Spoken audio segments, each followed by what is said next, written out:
Bueno, buenos días. ¿Cómo andan todos? Les doy la bienvenida a un nuevo webinar de Huerta Coworking. Para los que no nos conocen, somos una comunidad de emprendedores y de profesionales que crece día a día. Hoy en día tenemos dos sedes, una en Palermo y otra en Microcentro, en la que estoy ahora. Por suerte, bueno, pasó un poco la ola de la pandemia y después de mucho tiempo pudimos volver a abrir a fin de septiembre. Ya de a poquito vamos viendo que la gente va retomando, más que nada en Palermo, que es una zona más residencial. Acá en el Microcentro falta que reactive un poco más el transporte público, pero bueno, ya está llegando. Y bueno, como facilitadores del mundo profesional, sentimos un poco el deber de traer nuevas charlas y herramientas para que les sirvan el día a día a los emprendedores.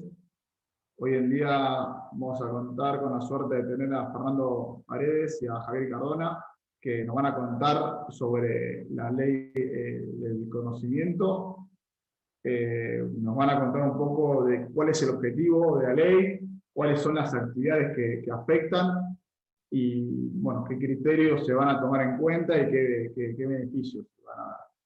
Así que, bueno, Fer, Javier, cuando ustedes quieran ya pueden comenzar. La idea es que puedan explayarse en media hora más o menos un poco para dar un pantallazo general de la ley, que la gente entienda un poco de qué se trata y después vamos a estar respondiendo a las preguntas que la gente tenga. Así que bueno, todo para ustedes. Bueno, gracias Andrés por la presentación. Buenos días, gracias Andrés. Hago una pequeña introducción. Voy a comenzar esta charla. Los dos que ponemos somos Javier y yo, Fernando Paredes, ¿no? Como nos presentó Andrés. Javier es contador, yo soy abogado. La idea es que les hagamos un panorama de actualización de la Ley de Economía del Conocimiento, ya que hubo varios cambios. Vamos a entrar en poco detalle de las diferencias del anterior y el actual. Si alguien quiere entrar un poco más en ese detalle, se lo reservo para las preguntas del final. La idea es hacer lo menos técnico posible y lo más académico posible, justamente para que se pueda comprender de qué se trata. Si alguien precisa profundizar algún punto, lo profundizamos. En principio vamos a ir superficialmente. En principio, esta charla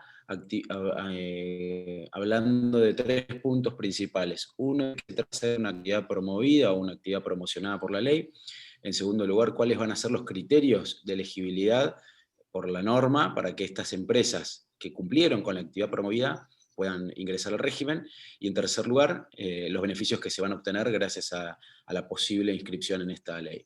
Bueno, acá en el primer slide, que después se los podemos compartir, tenemos una especie de resumen de la normativa fundamental. Hay muchas más, hay cerca de 15 normas actualmente, entre reglamentos, comunicados, etc. Estas son las principales, ¿no? La 27506 es la primera ley sancionada en 2019, la 27570 es la nueva, la que salió en el 2020. Después, bueno, hay una serie de decretos y resoluciones que fueron saliendo y dejadas sin efecto. Las nombro y las menciono en esta instancia porque en realidad, como todavía no está terminado de reglamentar y no está operativa la ley, muchas cuestiones que esperamos que se resuelvan en breve,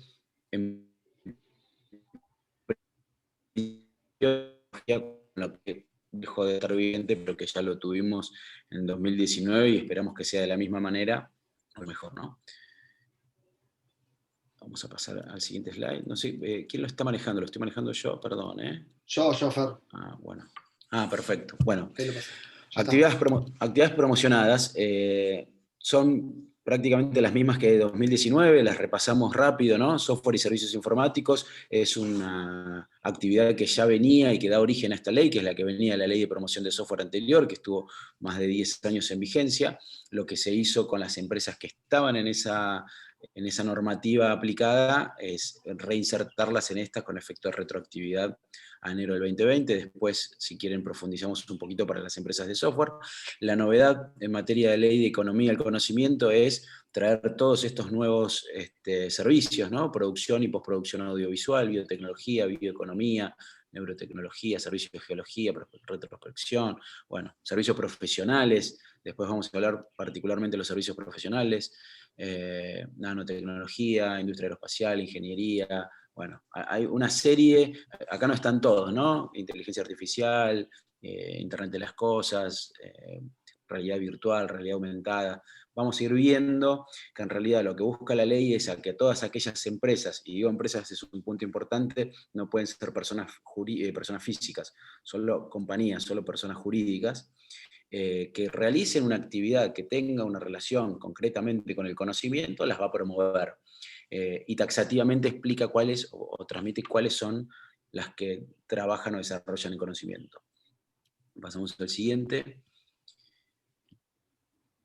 Vamos a ver rapidito cada uno de estos servicios informáticos. Esto es lo que ya venía de la ley anterior. Está bueno que la normativa profundiza un poco y explica cuáles son los servicios informáticos que se pueden promover. Y por ejemplo, está claro ahora que seguridad informática, que fue algo que en algún momento se discutió, también es una actividad promovida. Y el desarrollo o puesta a punto de un software de terceros a nivel consultoría también está incluido, que antes no estaba incluido, ¿no? Bueno, pasémoslo. Ahí tienen un montón de ítems de lo que está incluido por si queda alguna duda. Producción y postproducción audiovisual, esto es un nuevo ítem que contempla la norma, que realmente, digamos, a diferencia de la ley de promoción de software anterior, abrió el juego a muchísimas agencias digitales que están interesadas en este área. Después,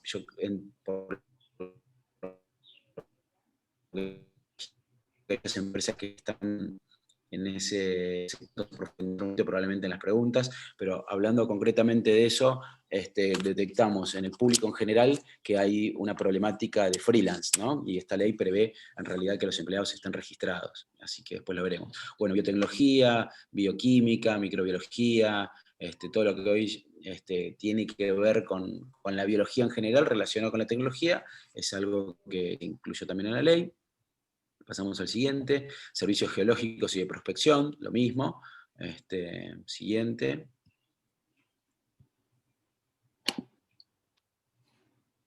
Esto los vamos pasando rápido, si después hay alguien que esté incluido en alguno de esos ítems, podemos volver y profundizar. Servicios profesionales de exportación, en esto me tomo un minuto más que el resto. Acá, como pueden ver, se incluyen muchísimos profesionales, ¿no? Estudios jurídicos, contables, consultoría, traductores, búsqueda de recursos humanos, diseño web. Este es un punto, bueno, publicidad, creación y realización de campañas publicitarias. Esto es para las agencias digitales, diseño web, industrial, textil, gráfico, editorial, interactivo. También incluye muchísimos servicios que pueden ser, que usualmente son autónomos también, ¿no? Recuerden que acá el formato es con una compañía, con una sociedad, no se puede en forma autónoma. Arquitectura e ingeniería. Todo esto que pareciera ser una actividad promovida como el resto, no lo es tanto. La norma en este punto específico le pone una exigencia extra y bastante difícil de cumplir, que es exigir que el 70% de la facturación en esta actividad sea exportación. Después vamos a ver los criterios de elegibilidad, que también está exportación, pero no en estos porcentajes. Entonces, atento con esto, porque muchas consultas vinieron por el lado de que en realidad son traductores o empresas de recursos humanos, etc. Lo que no conocemos al día de hoy una compañía que efectivamente en estos rubros exporte el 70% de sus servicios. Pero bueno, deben existir. Nanotecnología, nanociencia, bueno, ustedes saben de qué se trata esto, ¿no? Tiene bastante que ver con la industria. Bueno, el siguiente también habla de industria 4.0, inteligencia artificial, Internet de las cosas, realidad aumentada, bueno, ahí viene robótica,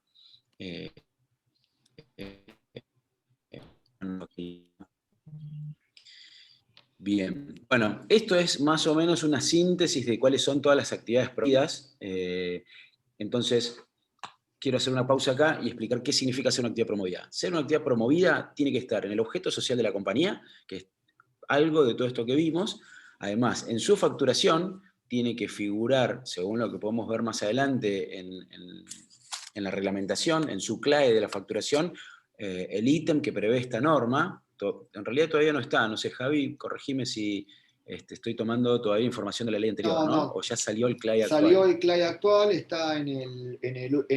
uno de los anexos de la resolución reglamentaria que sacó el Ministerio, pero salió hace unos días, es muy reciente y es Bien. muy similar al CLAI que estaba dispuesto con la En reglamentación el 2020. original. Así que es lo mismo. Okay. Bien, bueno, es importante entonces que la actividad promovida, es decir, yo decido que soy una compañía que desarrolla software, ok, es una actividad promovida, tengo que revisar mi facturación, el 70% de mi facturación tiene que estar dentro de esta actividad promovida y técnicamente se acredita, por ejemplo, con que esté el CLAE dado de alta en el sistema AFIP. Luego hay que revisar el tema de los conceptos de las facturas, etcétera, ¿no? Lo que se hace es revisar un año para atrás, 12 meses, el promedio de facturación y chequear que en esos 12 meses el 70% haya sido una actividad promovida. Acá levanto un ejemplo como alerta, ¿no? Muchas veces las empresas de software o de implementación de software de terceros realizan realmente servicios cuyas ganancias vienen de la actividad promovida. El problema está cuando se meten en alguna otra unidad de negocio, como por ejemplo revender software, que la ganancia es muy pequeña, entonces acá no hay que mezclar entre ganancia y facturación. ¿Está? Vender software no deja muchas ganancias, es un software de terceros, deja un margen pequeño y a veces dispara la facturación. No sé, por ejemplo, un implementador de SAP, seguro que con sus consultores factura servicios y que sería una actividad promovida. Ahora, si además vende las licencias de SAP y tiene una venta fuerte, puede ser que le contrarreste el 70% de la actividad promovida y por ende queda fuera. Así que hay que tener mucho cuidado con los porcentajes de la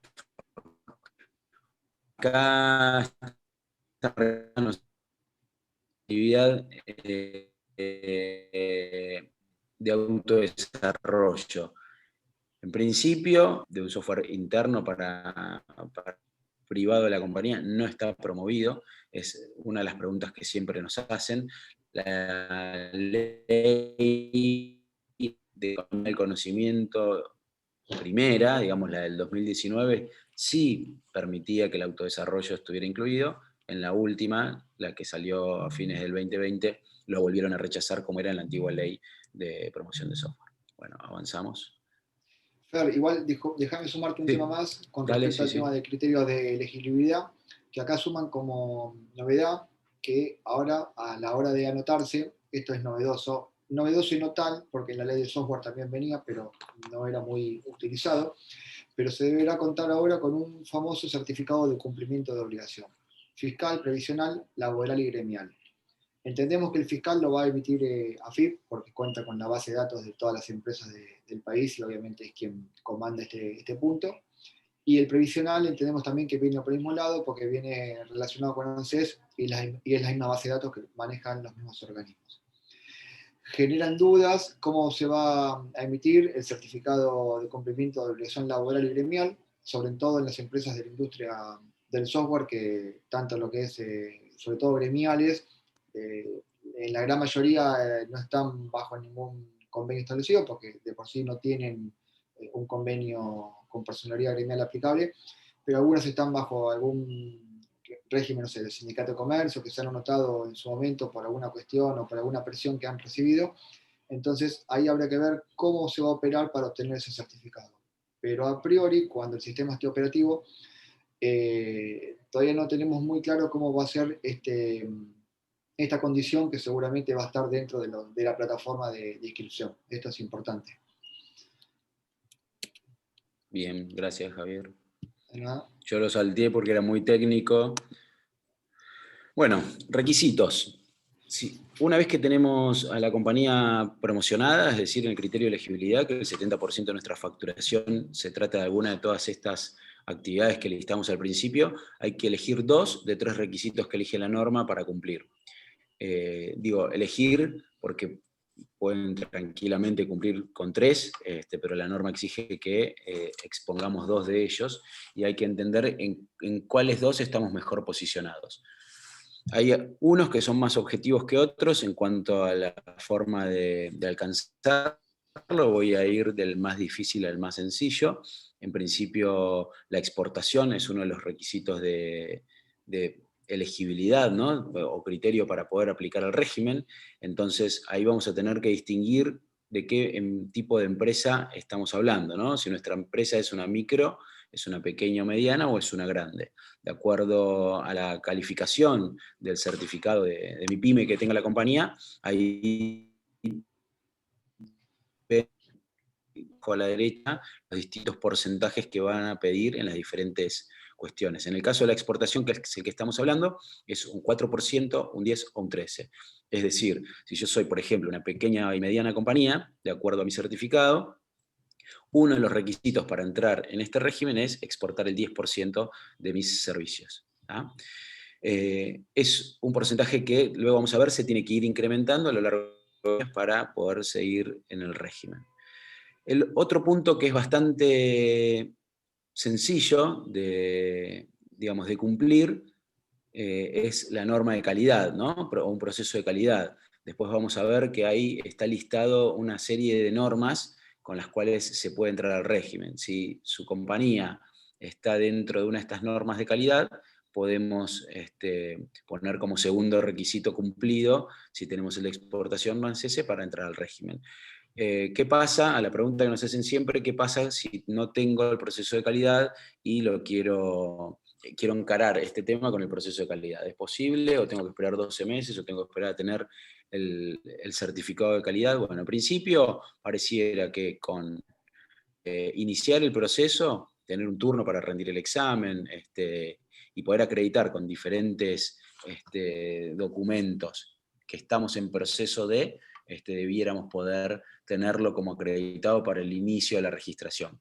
Obviamente va a tener controles posteriores y va a tener plazos de cumplimiento estrictos, que si no se cumplieran en su momento, se caería el régimen. Y en tercer lugar, que podría ser un criterio más, o uno de los requisitos de estos 2 de 3, es el I+D, investigación y desarrollo, o capacitación.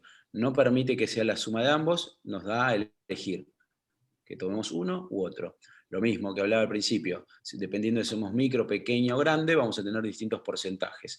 En el caso del I+D, el porcentaje está atado a la facturación de la compañía, es decir, yo debo invertir, por ejemplo, en una microempresa, el 1% de mi facturación anual en investigación y desarrollo. Después veremos cómo acreditarlo, ¿no? Y en el caso de la capacitación, los porcentajes son bastante similares, cambia solo en las grandes empresas que en lugar de tener un 3% como I+D, tiene un 5%. Y a diferencia del I+D, en lugar de tomar como referencia la facturación, lo que se toma es la masa salarial bruta. Entonces son dos pautas distintas y un análisis a realizar, ¿no? Si no hago ninguna de las dos o si hago ambas, primero ver si estamos o no dentro de los porcentajes estipulados y si nos falta poco en una o mucho en otra, ver cuál reforzar para elegir una de las dos. Nosotros siempre recomendamos tratar de cumplir con las tres. La exportación es la que menos manejar porque es cliente, ¿no? Es una realidad que viene de suyo con la compañía. Si la empresa nosotros recomendamos que cumplan con I+D o capacitación y que cumplan con un proceso de calidad. Entonces, de alguna manera cerramos los 3 requisitos y no hay lugar a dudas cuando venga el auditor a revisarnos, ¿no?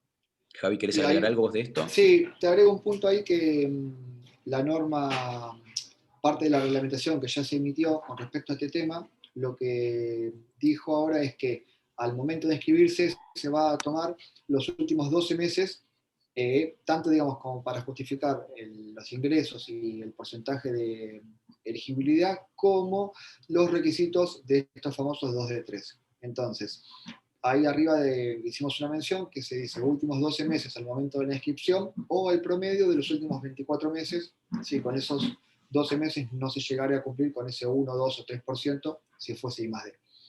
La pregunta que nos estamos haciendo todos ahora es, bueno, yo me voy a anotar ahora, la norma entra en vigencia, supongamos, en mediados de febrero, tengo todo dado para anotarme, y yo qué tengo que justificar, lo que sucedió entre marzo del 2020 y febrero del 2021, o lo que va a suceder en los próximos 12 meses. Por cómo está la norma hoy redactada y la reglamentación, parecería que va a tomar una foto de lo que pasó en los últimos 12 meses o en el promedio de los últimos 24 meses. Habría que ver qué pasa con los casos en que las empresas porque fue un año pandémico y un año muy complejo, no tiene la justificación de lo que va a traer la reglamentación diciendo, bueno, para I+D vos tenés que justificarme con que lo hiciste de esta manera o fuiste a una universidad o lo mismo con la capacitación. Entonces eso está medio claro y estamos discutiendo ahí entre el clúster y los polos con la gente de secretaría a ver si en el último empuje que le van a dar la reglamentación lo terminan esto un poquito de aclarar o por lo menos de flexibilizar, porque la verdad que no está muy claro, y hoy como está redactada la norma, parecería que toma una foto de lo que pasó en los últimos 12 meses. Y último tema con respecto a este de los requisitos, es que hay una población de personas identificadas como personas vulnerables o con una edad mayor a 45 años y demás, que parecería que en esos casos, si se pueden identificar esas personas, se va a duplicar ese valor o ese costo que tuvo, ya sea la capacitación o el gasto de I+D en ese público en general, para llegar al porcentaje. Nada, eso digamos, puede ayudar, puede ser que una empresa tenga personas no sé, mayores de 45 años o no sé, mujeres que accedan por primera vez a un empleo o lo que fuese. Si sucede que tienen este público o son creo que 7 u 8 identificaciones que hacen de determinados tipos o características de personas, bueno, ese costo o esa inversión lo van a tomar por el doble del valor. Perfecto. Bien. Después, un paso, volvé un cachitito, Javi, al slide anterior, Sí. porque hicieron 3 preguntas, me parece que vale la pena contestarlas ahora, que son muy puntuales concretamente con esto. Micaela pregunta si la facturación es de montos netos o brutos. No, perdón, brutos, sin el IVA, ¿no? Brutos. Sí, sin IVA. La facturación es bruta. Bruta. Sabrina nos pregunta si se puede cumplir con 2 de estos requisitos, es decir, calidad de I+D, sí, exacto, es 2 de 3. Calidad I+D va correcto. Y después Mauricio nos está preguntando que en lo que respecta a I+D, si se puede realizar un contrato con un tercero o solo de uso interno. Está buena la pregunta porque nos da pauta a la nueva reglamentación que salió esta semana, que pone un tope del 40%. Javi, ¿lo querés explicar vos? Que es un poco más técnico. Dale, el tema es así. I+D siempre en lo que fue la ley de software se podía considerar, obviamente, la propia, con los recursos propios. Bueno, la reglamentación con la nueva ley, esta de la economía de conocimiento, trajo un tope y lo está estipulando en el 40%. ¿Qué quiere decir esto? ¿Quién era que hacía la pregunta, Fer? Mauricio, bueno. Vos podés justificar, y vamos a un ejemplo práctico y muy sencillo. Vos tenés que justificar 100 pesos en I+D, porque esos 100 pesos van a representar el, no sé, 2%, si sos una empresa mediana, del valor a justificar. Bien. De esos 100 pesos, con la antigua ley de software, vos podías ir con juntar a X cantidad de los valores de facturación y los justificabas de esa manera. Si vas con capacitación, también tenés que justificar el 2%. En capacitación creo que lo filtra en hasta un 35% de la autocapacitación. Únicamente podés justificar con personal propio el 35%. Y con I+D podés justificar que estás haciendo investigación y desarrollo con personal propio en hasta un 40%. Siguiendo el ejemplo que estaba mencionando recién, si son 100 pesos los que tenés que justificar, con persona propia vas a poder argumentar hasta 40 pesos y los otros 60 pesos los vas a tener que traer con los terceros que la norma te prevé. Que hoy por hoy son universidades, algunos organismos públicos que va a admitir la reglamentación, etc. Bien, avanzamos. Gracias, Javi.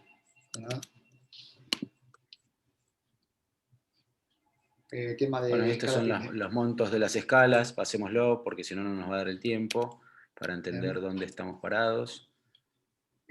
Normas de calidad, las normas que pueden cumplir. Pasemos a la siguiente. Esto es lo del CLAE que les contaba al principio, ¿no? Acá está la lista de CLAEs sobre los cuales la compañía debe estar facturando para estar dentro de las actividades promovidas. Sí, ahí si querés, Fer, sumo como... Déjame sumar si querés como dato que Dale. el tema de la actividad, cuando la norma y el sistema valide para que una empresa se pueda anotar, obviamente va a considerar lo que facturó hoy está todo bajo el sistema de comprobantes electrónicos, o por lo menos en un 99% van por sistema electrónico, ya sea comprobantes en línea o el CAE, que cuando es un software propio con el que facturan, pero no importa, la información está en AFIP. Y acá es importante el tema del CLAE. El CLAE es el código de actividad que cada empresa tiene registrado ante AFIP.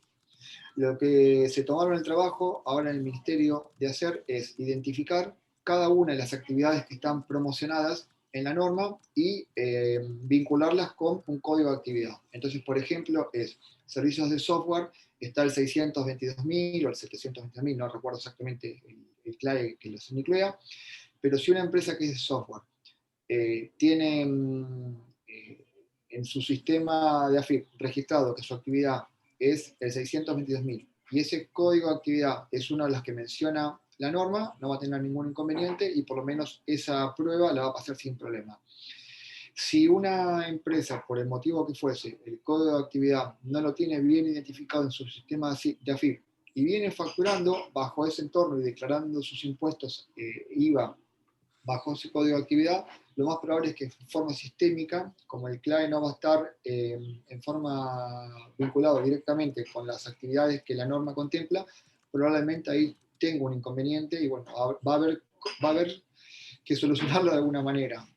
Seguramente ante el ministerio, con alguna nota, no sabemos muy bien cómo será la situación, porque esto es nuevo, en ley de software esto no funcionaba, era la actividad, y la actividad se justificaba con contrato, estatuto social, etcétera. Ahora la actividad y todo lo que es el macheo de la información lo va a cruzar AFIP y probablemente en forma sistémica, cuando algo no cruce, vaya a rechazar el proceso y habrá que ver ahí ante el ministerio cómo poder solucionarlo. Lo quise aclarar porque muchas veces nosotros lo damos como sabido el tema de CLAE y a veces no se comprende qué es el concepto de esto. Fer, te dejo. Avancemos. Esto ya lo hablamos, que es la revalidación. Bueno, cada 2 años hay que volver a cumplir ciertas normas, ¿no? Eso exigía para micro, para pequeñas y para grandes el tema de I+D, capacitación y exportación. Como pueden ver, en el caso de las micro no va a exigir un incremento, en el caso de las medianas y pequeñas un pequeño incremento, y en el de las grandes un poco más, ¿no? El que más se nota y que más pesado es en exportación. En principio las grandes van a tener que exportar un 1,5% más. La capacitación y el I+D es prácticamente no sé, irrisorio, ¿no? 0,15% es un empleado más, eventualmente, capacitándolo. Pasamos al siguiente. Sí, para el último punto, Fer, si querés, que es el tema de normas de calidad, que también algo aclaró la reglamentación, que es que cuando uno opta por normas de calidad, lo que va a haber que hacer en cada revalidación en forma bianual es acreditar que se va a estar en un proceso de implementación nuevo o en un plan de mejoras. Acá como punto adicional, yo quisiera agregar que estamos trabajando ahí conjuntamente con la gente de los clústeres de ciudad y nacional a nivel de CESI, con la reglamentación, para que esto lo aclare o por lo menos lo flexibilice un poco, porque parecería ser, por como está dictada la norma, que aparte de uno, cuando se anota, si opta por tener una norma de calidad, parecería ser que va a haber que tener una mejora en esa norma de calidad o una nueva norma de calidad o un proceso que se certifique nuevo. No está claro todavía esto, pero por ahora está dictado de esta manera.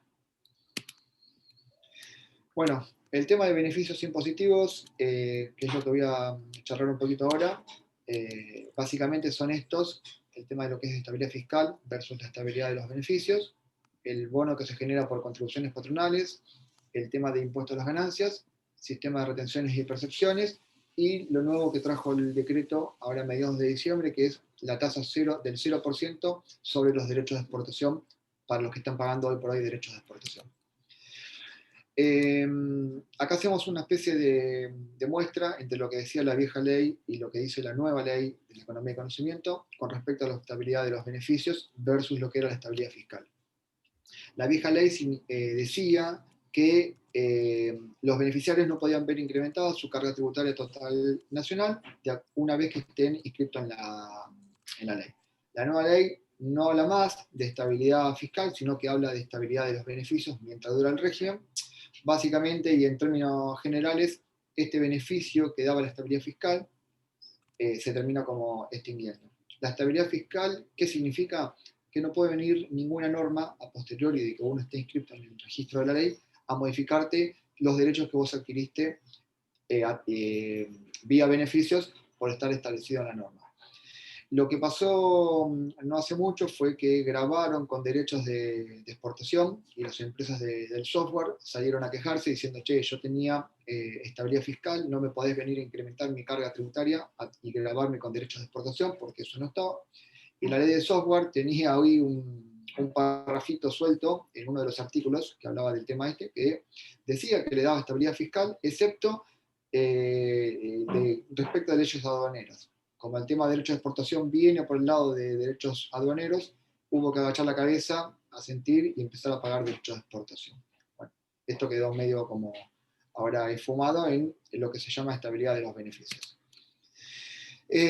Bonos de construcciones patronales. La vieja ley establecía que los bonos se aplicaban por el 100% de los empleados, estén o no estén promovidos esos empleados, básicamente eso es lo que decía la vieja ley, y era realmente muy beneficiosa. La nueva ley vuelve a volcar un poquito el sistema de lo que es ley de software. El bono va a equivaler a un 70% de las contribuciones que se paguen por cada uno de los empleados que estén promovidos únicamente promovidos. Hay un límite hasta que aplica, es bastante importante el límite, pero bueno, el límite está fijado y está claramente fijado, ya sabemos todos por quién, que es hasta nóminas de 3.745 empleados. Si hay una empresa que se anota y tiene su nómina del formulario 931 más de 3.745 empleados, solo se van a promover a los empleados hasta el número 3.745. El límite obviamente no aplica para los nuevos empleados que se den de alta a partir de que uno se incorpore a la ley. ¿Esto qué quiere decir? Vos te anotás en la ley, febrero del 2021 te anotaste, en tu 931 te figuran 4.000 empleados, suponete, sos una empresa que tenés 4.000 empleados. Bueno, la norma te dice, bueno, yo hasta 3.745 empleados te voy a promover. Pero si vos en marzo incorporaste 10 empleados más, vas a tener 4.010. Bueno, esos 10 empleados te los van a promover. El límite está fijado únicamente para el momento de la inscripción. Bien. Este bono que va a generar de contribuciones patronales solamente va a ser utilizado para cancelar deudas futuras o desde el momento que se inscriben en adelante. No va a permitir utilizarse para compensar o aplicar a declaraciones juradas de un IVA que se deba de junio del 2020. No va a poder aplicarse, va a aplicar para los devengamientos que se produzcan desde el momento que uno se inscribe en adelante. El bono va a durar en principio 24 meses, o sea, va a estar disponible por 24 meses. Si en esos 24 meses el bono no se utiliza, va a caducar. La norma prevé que puede ser extendido hasta 36 meses y se está trabajando en que suceda realmente eso, en que el bono esté disponible por 36 meses ya de forma definitiva. Bien, el bono es importante, no es computable para la determinación del impuesto a las ganancias. ¿Esto qué significa? Uno, todos los meses cuando se genera el bono, ahí pusimos un ejemplo, vos todos los meses, en este ejemplo, esta empresa tenía un bono mensual de 2.307.000 pesos que generaba a través del formulario 931. Esto en definitiva lo que hace en una empresa es tener un menor costo. ¿Por qué? Porque es algo que el Estado te está diciendo que vos te podés computar por el beneficio que tenés por la ley. Bien.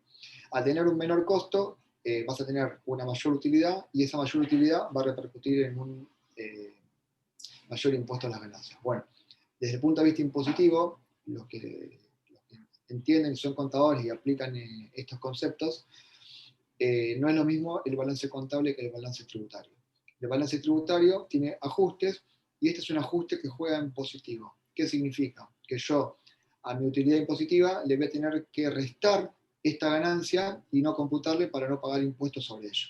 La verdad que es un tema bastante positivo, funcionaba de esa manera en ley de software y gracias a Dios sigue funcionando de la misma manera en ley de la economía de conocimiento. Variantes.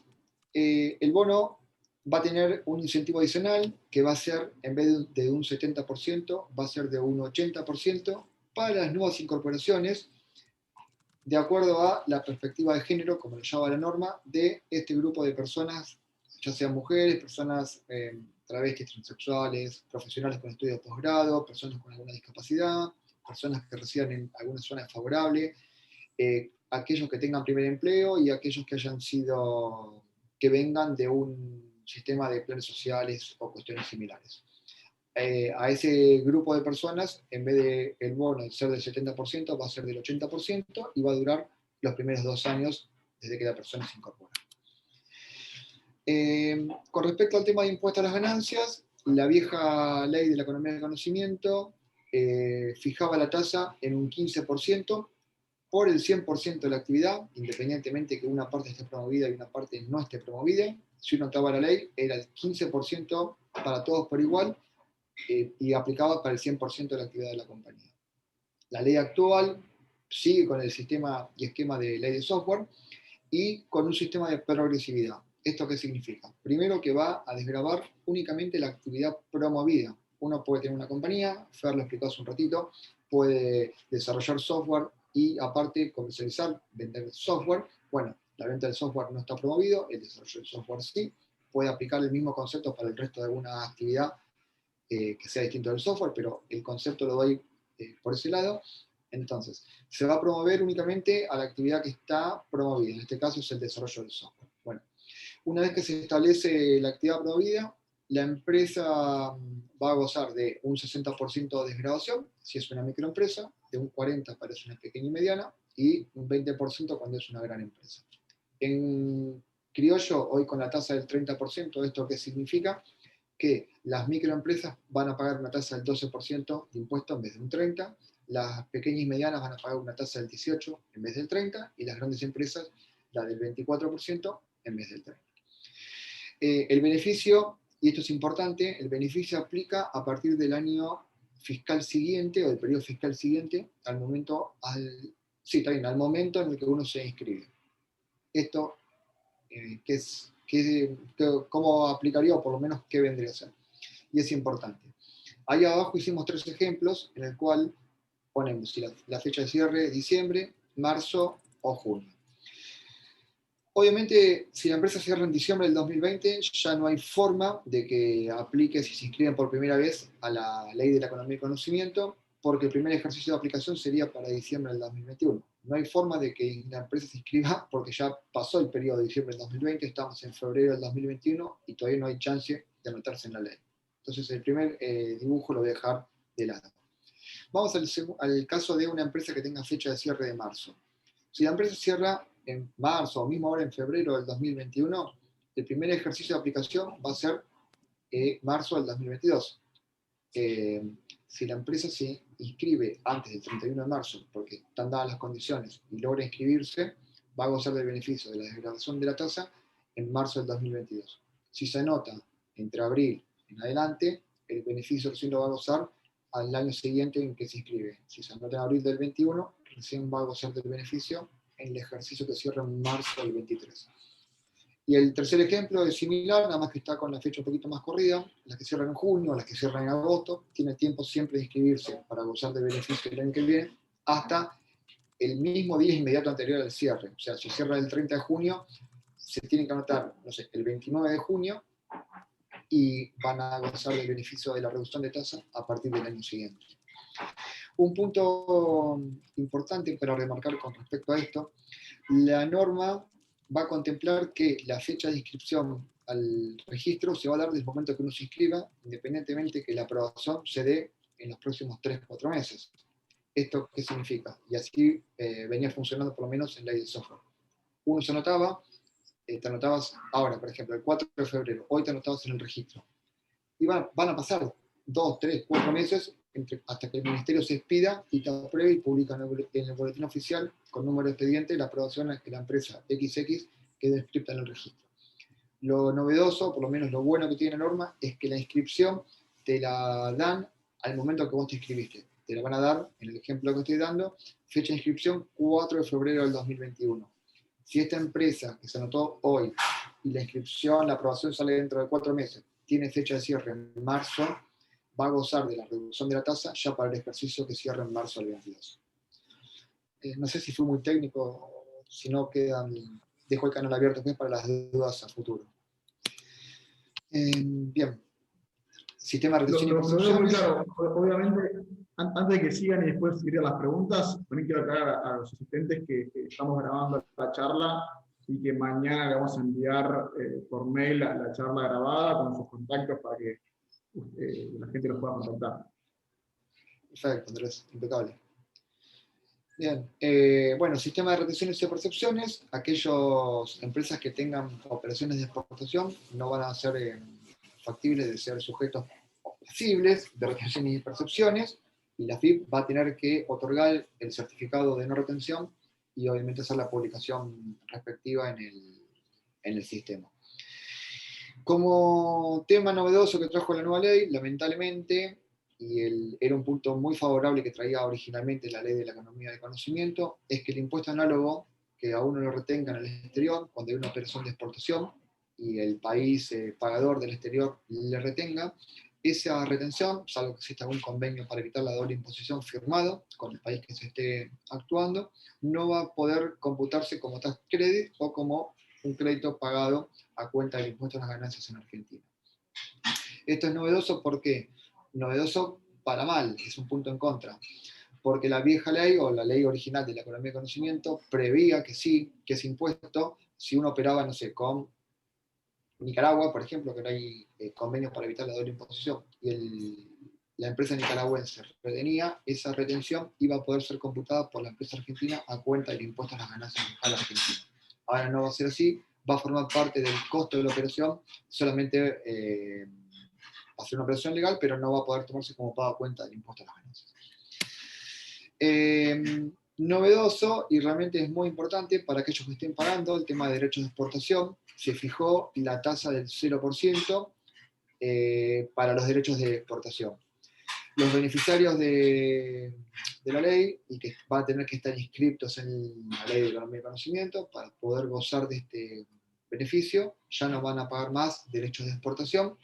El beneficio quedó fijado por el artículo 3 del decreto, que tiene fecha 22 de diciembre del 2020. ¿Por qué digo esto? Porque hay que separar empresas que vienen de ley de software y ya van a tener continuidad, y empresas nuevas en economía de conocimiento, sean del software, de audiovisual o de industria 4.0 o de la actividad que se sume a la ley. Las empresas que se van a anotar por primera vez al régimen van a tener que esperar a ser aprobadas por el Ministerio para poder empezar a gozar de este beneficio. Las empresas que vienen del software y que hicieron ejercicio de continuidad en el periodo anterior, que fue en diciembre del 2019, hay una norma ahora que las da por reinscriptas en el régimen a partir de enero del 2020 y ya están gozando del beneficio de la tasa cero a partir de las operaciones que se den desde el 22 de diciembre del 2020 en adelante. ¿Esto qué quiere decir? Que estas empresas de software que están con continuidad en ley de economía y conocimiento, a partir del 22 de diciembre dejan de pagar esta tasa o este derecho de exportación. Bien, cumplimientos, costos y demás.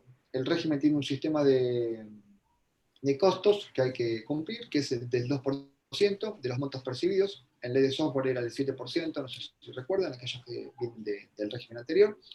El costo tanto para los beneficios anuales como mensuales. El mensual es el beneficio que genera el 931 por el bono de crédito fiscal.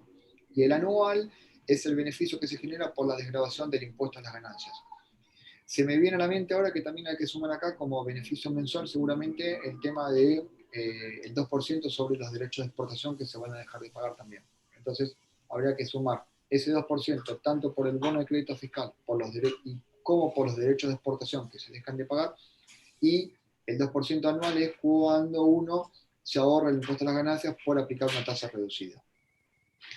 El destino del fondo es el que está descrito ahí en el punto 3, y el sistema de revalidación va a ser cada 2 años, es decir, antes en ley de software era una vez por año, en una fecha que estaba muy fija, rara, te podía tocar 15 de junio, 18 de agosto, 22 de diciembre o 5 de marzo. Era una fecha que también disponía el ministerio y te tocaba. Ahora la revalidación va a ser cada 2 años, lo cual está bueno, te da changüí. En principio está fijada para que sea entre el 1 de febrero y el 15 de marzo, a todos por igual. Te anotes en marzo, te anotes en agosto, te anotes en diciembre, tengas fecha de cierre el 31 de enero o el 30 de noviembre. Cualquiera sea la condición y cualquiera sea la fecha de inscripción, todos van a tener que revalidar cada 2 años entre el 1 de febrero y el 15 de marzo. En ese sistema de revalidación, como lo explicó Fer hace un ratito, va a haber que cumplir alguna especie de incremental, de acuerdo si van por I+D, si van por exportación o si van por capacitación. Creo que si eras de las más chiquitas, micro, no tenés que cumplir con ningún incremento de esos requisitos. Y es importante mencionar que ya la norma lo dispuso, que en la primera revalidación, que va a ser en el año 2022, no van a exigir este incremento de los costos por el efecto de la pandemia, que parecería que está continuando. Fer, te dejo este punto a vos. Bueno, te completo una cosita del slide anterior, que es que no se puede despedir empleados, ¿no? Para mantenerse en el régimen. No solo hay que incrementar, sino que además no es posible achicarse. Si por alguna razón... Ahí hay una salvedad. Sí. Justamente que renuncie el empleado o que lo podamos reemplazar por otro si por alguna razón lo tenemos que despedir o remover, ¿no? ¿Te referías a eso, Javi? Perfecto. Claro, sí, exactamente. Que digamos, se considera así el despido como que no vale y lo tenés que recomponer a ese empleado despedido, pero si el empleado renuncia, se vence el contrato, hay otras condiciones que esas no las consideran. Es un poco más técnico el tema y no hace la charla. Pero está perfecto. Perfecto. Y bueno, por último, la ley prevé sanciones para aquellos que en el momento de la auditoría o que no estén en línea con lo que han declarado en su especie de declaración jurada. Bueno, la baja del régimen es la principal sanción, se prevén multas y la pérdida de todos los beneficios obtenidos retroactivamente, ¿no? Eso es, en síntesis, las sanciones. Después, bueno, se puede ver, es bastante largo, no creo que sea materia de la charla de hoy, pero si alguien lo quiere saber en detalle, lo podemos ver más adelante. Si lo quieren saber en detalle es porque algo quieren falsear, así que nosotros les proponemos que no falseen y que vayamos por el camino correcto, siempre conociendo las contingencias. Bueno, muchas gracias por habernos escuchado. Algunas de las preguntas que estuvieron haciendo las fuimos evacuando. Andrés, ahora te doy a vos para que moderes. Si les quedaron dudas, si quieren hacernos alguna otra pregunta, Andrés, vos nos guías. Vale. Perfecto. Bueno, ya vamos casi llegando al límite un poco de la charla que estaba pactado. Yo un poco para hacer hincapié en las consultas que nos llegaron a partir de gente que estuvo viendo las noticias, que vio la ley y que le interesa recibir beneficios. Les hago la pregunta de qué recomendaciones les hacen o cuáles son los primeros pasos a seguir para poder registrarse en esta ley. Creo que después obviamente hay muchos detalles que van a tener que hacer más con profundidad, pero entiendo que hay que hacer una recapitulación de las cosas básicas para poder aplicar, ¿no? Sí, bueno, la primera recomendación es entender que estemos en una de las actividades promovidas, ¿no? Y si eso es así, el primer ejercicio que debemos hacer es repasar los últimos 12 meses y chequear que la facturación en esa actividad promovida tenga el 70% cumplido. Si no lo tiene, empezar a pensar para futuro alguna reestructuración societaria, por ejemplo, y empezar a despejar ciertas unidades de negocio que no son promovidas hacia otras empresas, como para no dejar lugar a dudas que el 70% se cumple. Una vez pasado ese camino, el próximo paso es elegir 2 de las 3 requisitos que nos ponen en la norma, y bueno, ya ahí es una especie de consultoría, ¿no?, que debiéramos hacer y meternos un poquito más en la compañía para entender dónde estamos parados, pero bueno, son bastante sencillas, y más de capacitación, norma de calidad y exportación. Algunas son más fáciles que otras, no mucho más que eso. Una vez que eso esté cumplido, es empezar a juntar y recabar la información necesaria para empezar el proceso que va a ser vía trámites a distancia. Buenísimo, muchas gracias, Fer. Bueno, creo que después hay algunas consultas más puntuales que creo que está bueno que se las manden por mail, porque creo que son específicas. Así que bueno, agradecemos a todos los asistentes por haber presenciado la charla. Fer, Javier, mil gracias por brindarse a dar la charla. Creo que está buenísimo ir entendiendo un poco de qué se trata la ley para poder aprovecharla, porque creo que estas cosas no son comunes en términos de beneficios impositivos, y así que hay que aprovecharla. Así que bueno, les agradezco un montón y las últimas palabras son ustedes. Bien, yo si querés puedo sumar ahí, agradecerte, Andrés, también la posibilidad de poder, a través de este canal, con el público hoy, exponer un poquitito más y dar a conocer algunos conceptos, lineamientos generales que tiene la norma, los alcances. Probablemente muchos de los oyentes, o todos quizás, estén ya en conocimiento de lo que es la norma y puedan aplicar. Quizás algunos vengan del software, los que sean de la industria IT, y el resto de las actividades, que si hay alguna de ellas hoy escuchándonos, estén en condiciones de anotarse. Nosotros dejamos ahí nuestros datos de contacto para si quieren establecer alguna sistema de consultoría o alguna consulta puntual y demás. Sé que ahí en el chat ahí hay algunas consultas que fueron haciendo, algunas creo que fuimos evacuando, como dijo Fer, durante la charla. Una de que leí, que preguntaba una de las oyentes, ¿cuándo se sabe cuándo va a estar la inscripción? La verdad que se esperaba para que mediados de febrero esté todo listo. Hoy, 4 de febrero, falta una parte de la reglamentación y la resolución de AFIP con su plataforma disponible. No soy tan positivo como para pensar en que esté el 15 de febrero activa, pero ya tiene que estar, porque realmente no le falta casi nada a esta norma, está todo dado, el rol de AFIP está, si bien no funciona, pero ya se empezó a hacer un trabajo, así que esperamos que entre lo que resta de febrero y a más tardar principios de marzo esté todo dado como para que las empresas puedan empezar a anotarse. Los que vienen del software tienen un ejercicio de continuidad, les van a dar retroactividad para atrás, así que es importante. Pero bueno, el canal queda abierto. Creo que vos, Andrés, dijiste que esto va a después estar disponible en un canal de YouTube, la charla, como para que se pueda repetir o si la quieren ver nuevamente. No sé vos, Fer, si querés sumar alguno más. No, agradecerles a todos la paciencia, que nos extendimos más de lo esperado. Gracias, Andrés, por el espacio. Bueno, creo que hemos ido respondiendo a cada una de las preguntas del chat. Si quedó alguna, nos la pasan por mail sin compromiso, no hay problema, y se las evacuamos. Así que bueno, nada, gracias y esperemos verlos pronto. Exactamente, bueno, mañana estamos enviando el video para que puedan revisar si quieren, y los contactos de los chicos para las consultas. Así que bueno, muchas gracias a todos y nos vemos en la próxima webinar que organicemos. Perfecto, excelente. Hasta luego.